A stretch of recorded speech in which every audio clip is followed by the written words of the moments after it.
Now, the cube root of unity यानी कि nth root of unity का ही एक स्पेशल केस हम लोग यहाँ पे डिस्कस कर रहे हैं, is called the cube root of unity.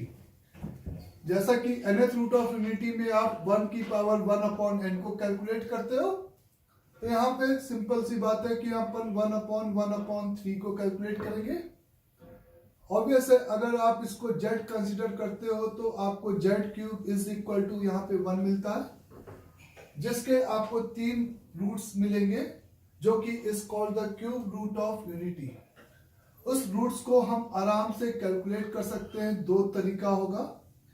पहला, इस रूट को कैलकुलेट करने का सिंपल फैक्टर मेथड तरीका होगा, भाई z cube minus 1 is equal the 0, तो the z minus 1 multiplied by the z square plus z plus 1 is equal to the 0, ऐसे ही फैक्टराइज होगा।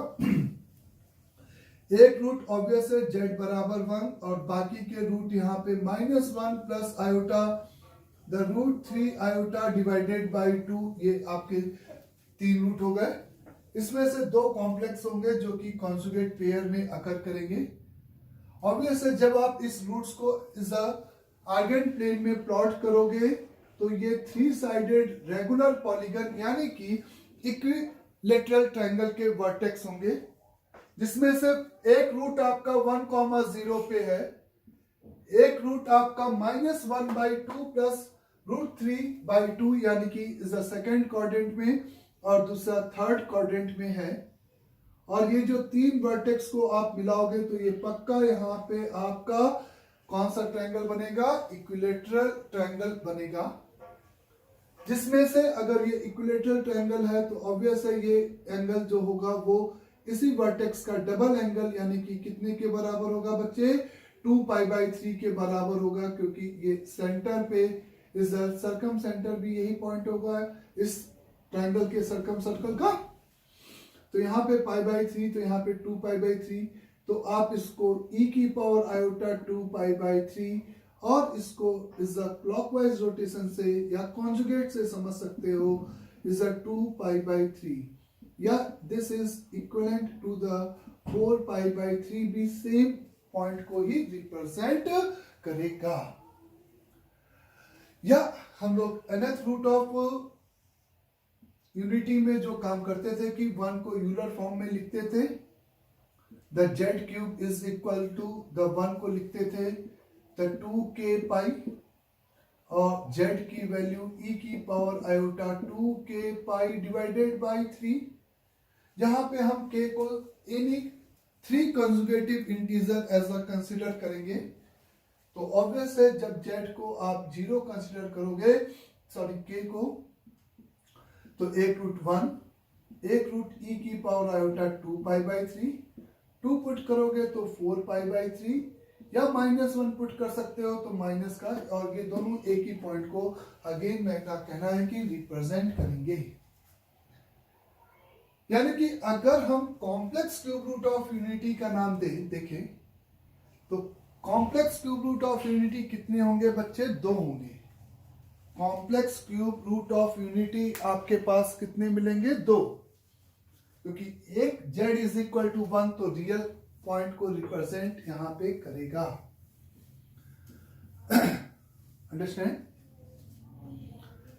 लेट एज्यूम कि if omega is complex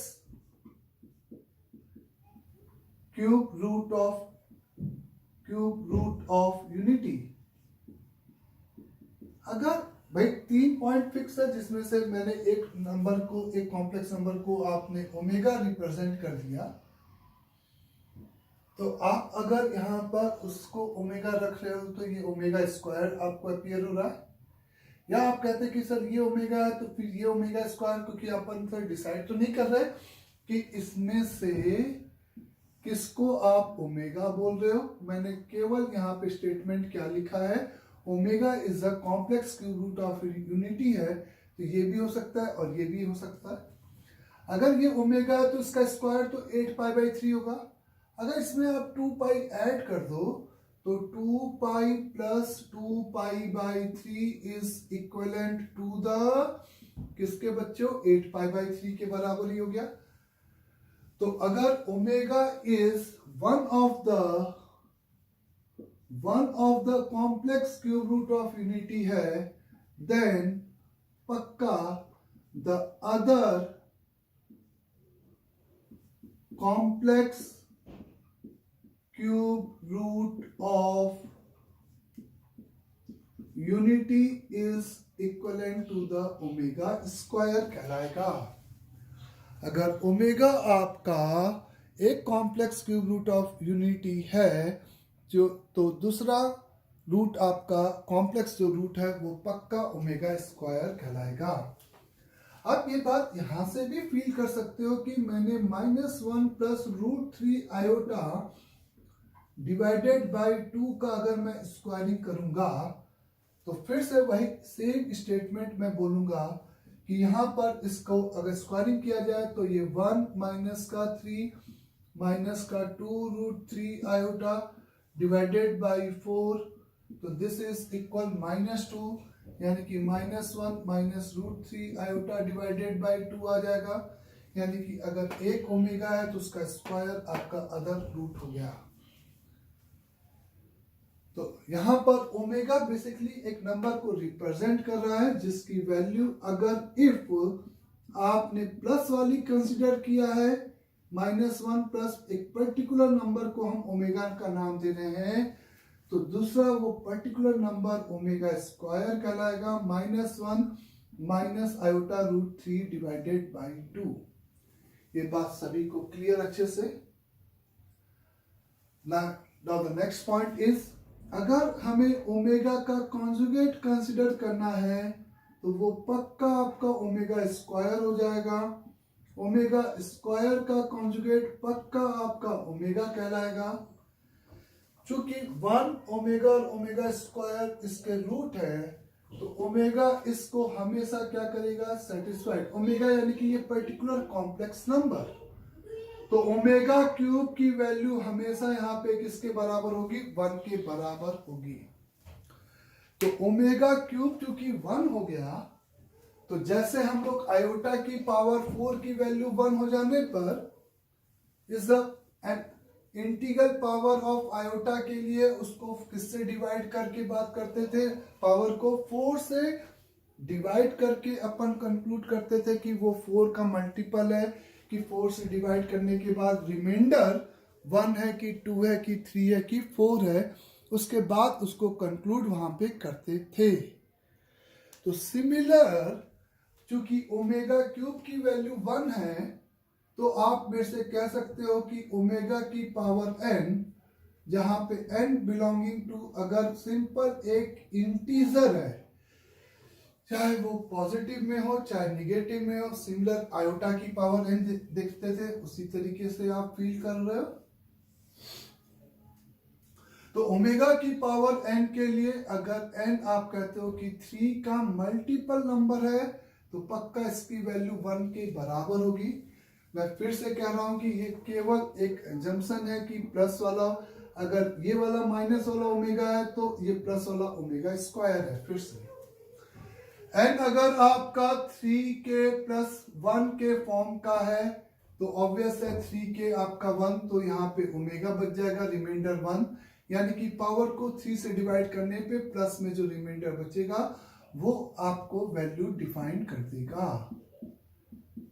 3k plus 2 है तो ये वैल्यू आपकी simply कितनी हो जाएगी, यहाँ पे ओमेगा का स्क्वायर कहलाएगी। अंडरस्टैंड सभी को? तो ओमेगा की power higher power of n के लिए हम इस बात को integral power of n, fractional power n हो गया तो कॉम्प्लेक्स नंबर का nth रूट, जो कि आप सिंपल उसी तरीके से प्रोसीड करोगे जैसे आपको इस यहाँ पर बाकी nth root of a plus iota b मैंने बताया है, उसी तरीके से आप प्रोसीड करोगे फ्रैक्शनल पावर के लिए। अंडरस्टैंड? नाउ तो 1 प्लस ओमेगा स्क्वायर ये बहुत ही कॉमन प्रॉपर्टीज है जिसका वैल्यू यहाँ पे सिंपली 0 होगा, क्योंकि ये बात क्लियर है कि ये जो रूट है वो इसी पॉलिनोमियल के रूट है। किसी भी nth रूट ऑफ यूनिटी की सेम पावर रखने के बाद ओमेगा की पावर k प्लस ओमेगा की पावर 2k का अगर हम बात करें तो यहां पर सिंपली आप कह सकते हो if k is multiple of 3 है तब इसकी वैल्यू भी 1, इसकी वैल्यू भी 1, तो 1 प्लस 1 प्लस 1 सिंपली ये 3 के बराबर हो जाएगा। If k is non multiple of 3 है तो इसकी वैल्यू सिंपली यहां पे 0 हो जाएगी।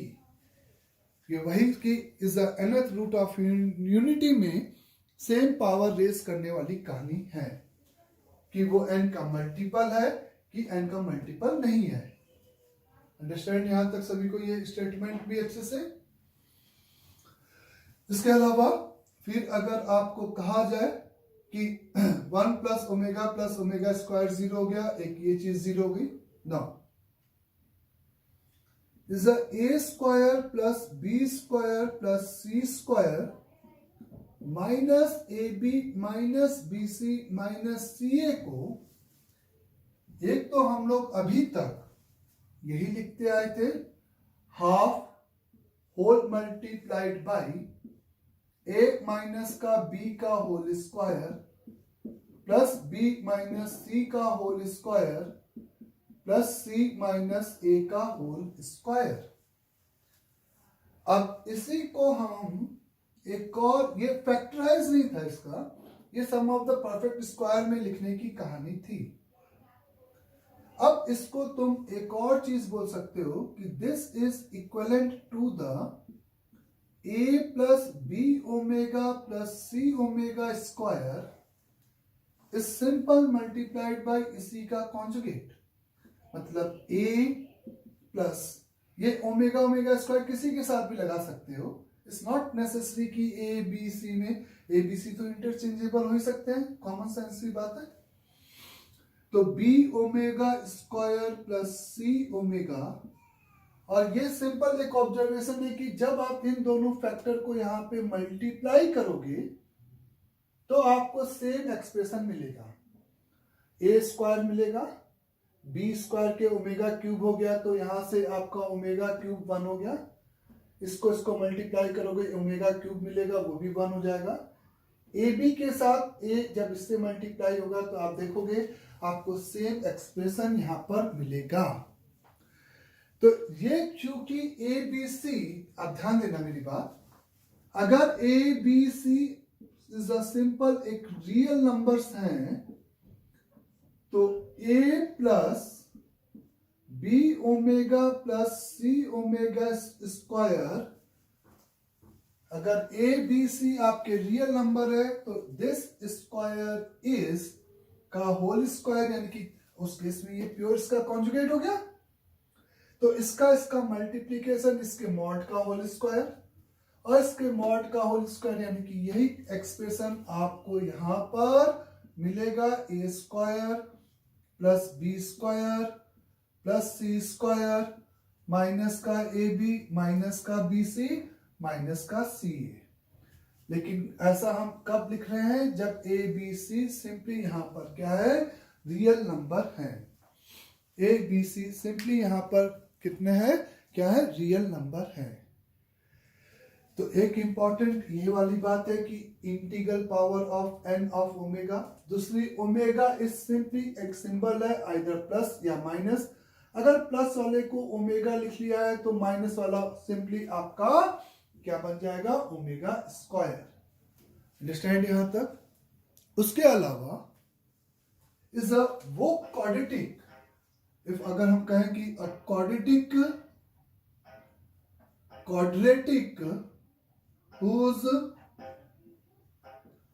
roots are omega and omega square, तो आप कहोगे x square minus omega plus omega square into x.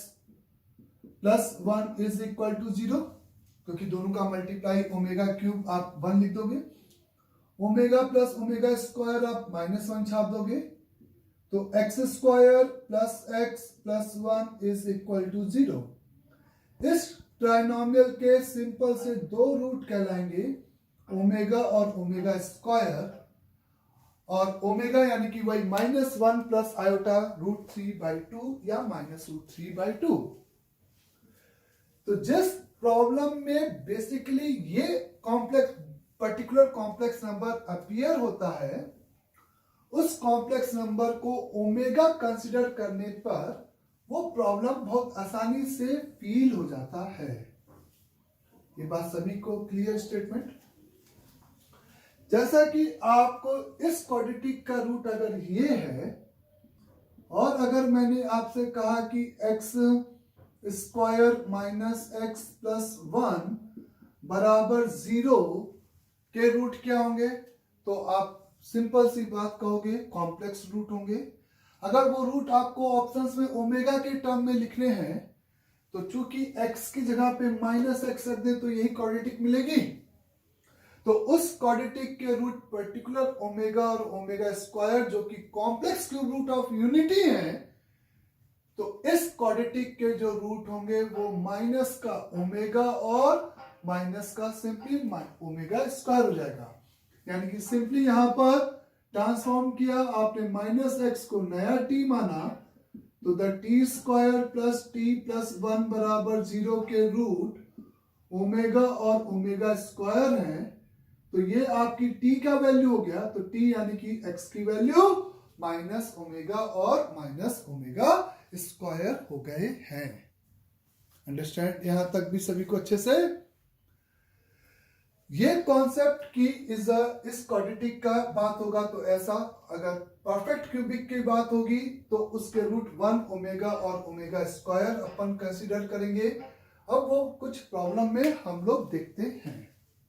Understand?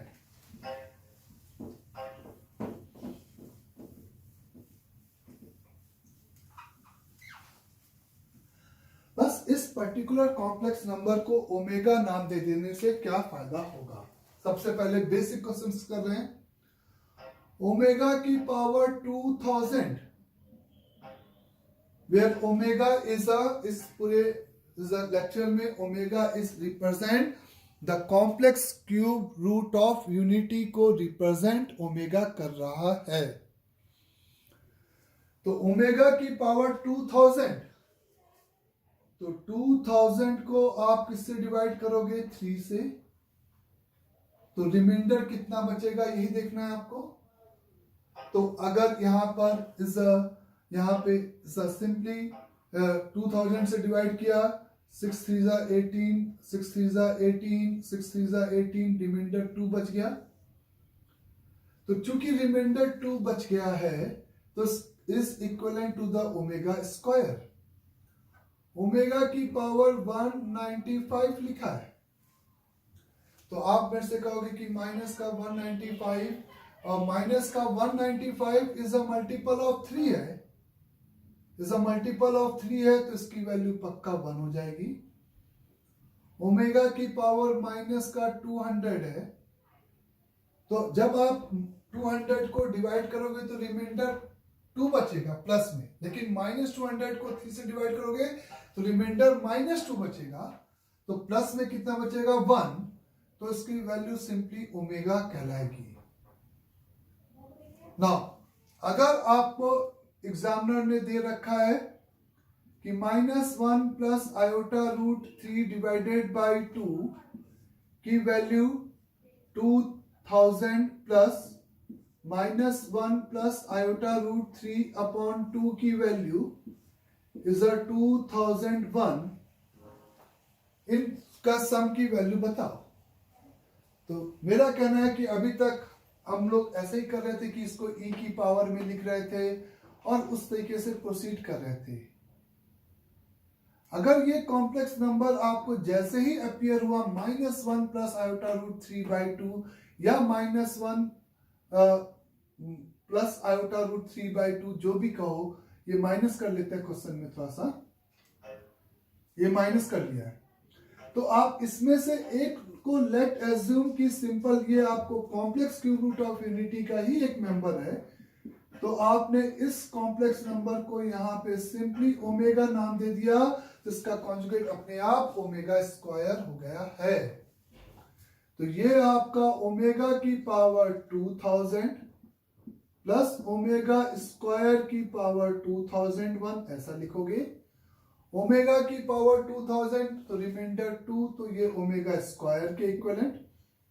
ऐसा ये आपका ओमेगा की पावर 4002 हो गया, तो जो कि 3 से डिविजिबल है, तो इसकी वैल्यू 1 हो गई। 1 plus omega square simply minus omega हो जाता है, तो माइनस का -1 प्लस का √3 आयोटा डिवाइडेड बाय 2, यानी कि इस पूरे सम को तुमने कह दिया कि ये इसका सम इस कॉम्प्लेक्स नंबर के बराबर होगा। इस नंबर को अपीयर होते हुए तुमने इसका नाम सिंपली यहां पर क्या रख दिया बच्चे, ओमेगा कंसीडर करते हुए आगे प्रोसीड कर दिया है। इसके अलावा यहां पे कुछ भी नहीं किया, इस स्पेशल कॉम्प्लेक्स नंबर की जैसे इसको कंसीडर किया है। Is 1 minus iota √3 divided by 2 की पावर 197 कर लेते हैं, plus 1 plus iota √3 divided by 2 की पावर 200, इसका सम हमें निकालना है। बस वो बात नहीं भूलनी कि ओमेगा किसको रिप्रेजेंट कर रहा है। -1 को -1 रियल पार्ट उसका -1/2 है, यहाँ पे 1 है तो ये ओमेगा नहीं है, एक माइनस अगर दे दिया जाए तो ये पक्का ओमेगा बन जाएगा। तो चूंकि ओमेगा रिप्रेजेंट कर रहा है, ये अजम्पशन है कि तुमने इसको नाम सिंपली ओमेगा दे रखा है, तो दूसरा वाला ओमेगा स्क्वायर हो गया। तो अगर तुमने इसको एक बार ओमेगा कंसिडर कर लिया, तो माइनस का एक अगर ये है तो माइनस कॉमन निकालोगे तो बीच में प्लस आ जाएगा।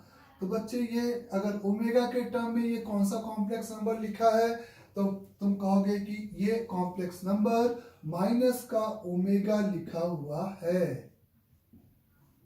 ये कौन सा कॉम्प्लेक्स नंबर लिखा है, क्योंकि ओमेगा स्क्वायर की value -1 minus iota √3 divided by 2 होगी, तो यहां पर ये माइनस का ओमेगा स्क्वायर की पावर 200 लिखा है।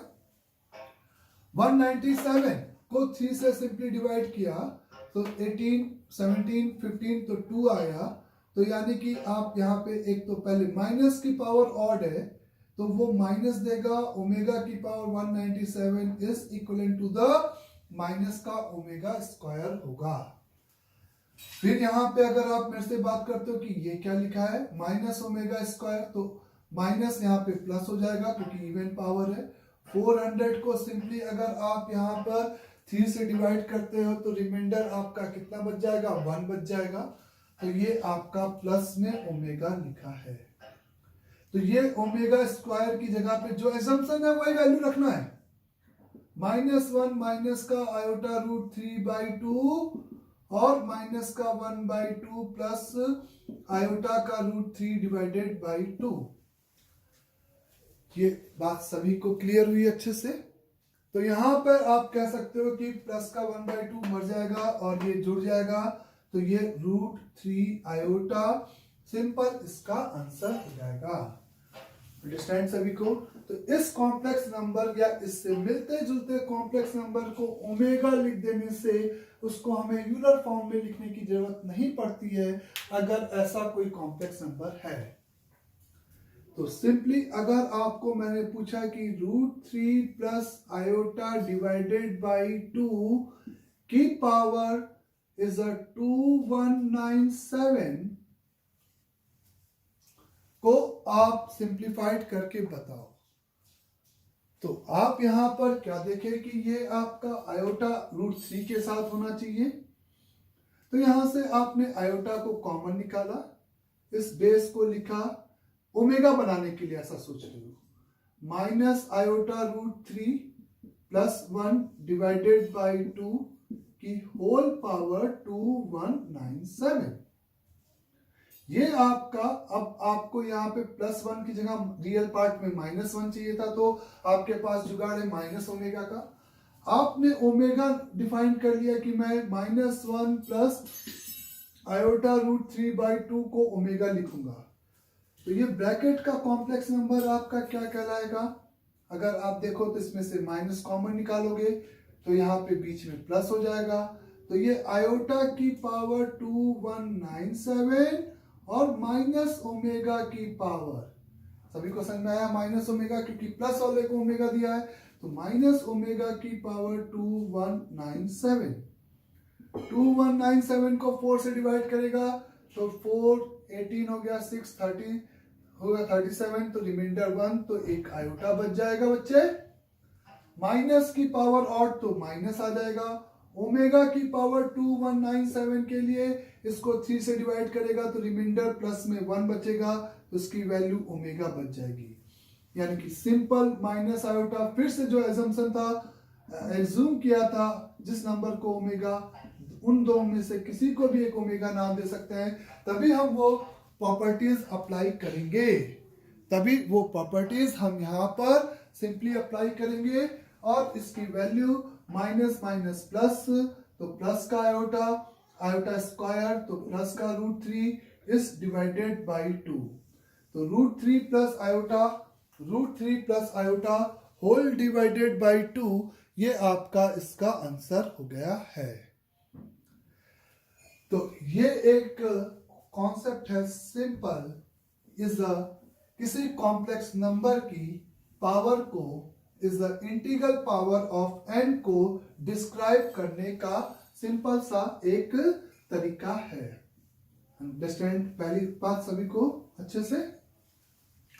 दूसरा, अगर अपन यहां पे बात करें, फॉर एग्जांपल अगर मैंने आपसे कहा कि if the omega is the imaginary complex या imaginary root of cube root of unity है, तो 1 प्लस ओमेगा स्क्वायर की power n is equal to 1 plus omega की पावर 4 की पावर n दे रखा है, then the least value of n, least positive integral value of n आपको बतानी है कि क्या होगी, जिसके लिए ये इक्वेशन सिंपली होल्ड करेगा। तो 1 प्लस ओमेगा स्क्वायर को जब मैंने देखा तो सिंपली इसको क्या लिख दिया, माइनस का ओमेगा की पावर n, कोई बात नहीं। 1 प्लस ओमेगा की पावर 4, ओमेगा की पावर 4 इज इक्वलेंट ओमेगा, और 1 plus omega is equivalent to the minus omega square, क्योंकि इस clear 1 plus omega square is equal to 0। इसको इससे डिवाइड किया कॉमन निकाल के, तो ये ओमेगा की power n is equal to 1 बना, और ओमेगा की पावर n अगर 1 है और least integral power of n अगर चाहिए, तो आप कह सकते हो n must be equal to, क्या होगा, 3 होगा answer. Next is find the value of 1 minus का ओमेगा प्लस का omega square, 1 minus omega square plus omega की पावर 4, 1 माइनस ओमेगा की पावर 4 प्लस ओमेगा की पावर 8 इज 2n फैक्टर तक। इस पूरे प्रोडक्ट का आपको 2n फैक्टर तक का क्या निकालना है, सम कैलकुलेट करना है। तो ये बात क्लियर है कि ये प्रोडक्ट ऑफ, अगर जनरलाइज एक्सप्रेशन में बदलते हो तो 1 माइनस ओमेगा की पावर k प्लस ओमेगा की पावर 2k, बोले बच्चों, 1 प्लस ओमेगा की पावर k प्लस ओमेगा की पावर 2k, या जब k इज वेरी फ्रॉम 1 से लेकर कहां तक लिखा है, इज 2n तक लिखा हुआ है। बोलो 1 से लेकर 2n में बहुत बार ऐसा आएगा कि k जो होगा वो 3 का मल्टीपल होगा और बहुत बार ऐसा होगा कि वो 3 का मल्टीपल नहीं होगा। या इसको जनरलाइज ऐसा करने से बेटर है बच्चे कि 1 plus omega square, 1 plus omega square minus omega, तो पहले वाले ब्रैकेट की -2 ओमेगा। आप सिमेट्रिसिटी देखो, 1 प्लस ओमेगा की power 4 omega, 1 plus omega minus का 2 ओमेगा स्क्वायर। और अच्छा देखो तो ये आपका फिर से ओमेगा के बराबर, ये ओमेगा स्क्वायर के बराबर, तो ये वापस से -2 ओमेगा, वापस से -2 ओमेगा स्क्वायर। ऐसे ये प्रोडक्ट आपको मिलेंगे और ऐसे कितने ग्रुप मिलेंगे आपको? 2n ग्रुप मिलेंगे।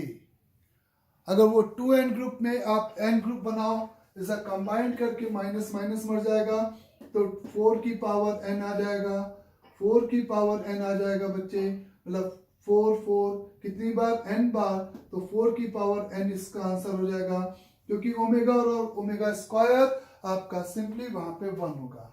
तो उतना कॉम्प्लिकेटेड करने की जरूरत नहीं थी कि k समटाइम्स 3 का मल्टीपल और 3 के नॉन मल्टीपल।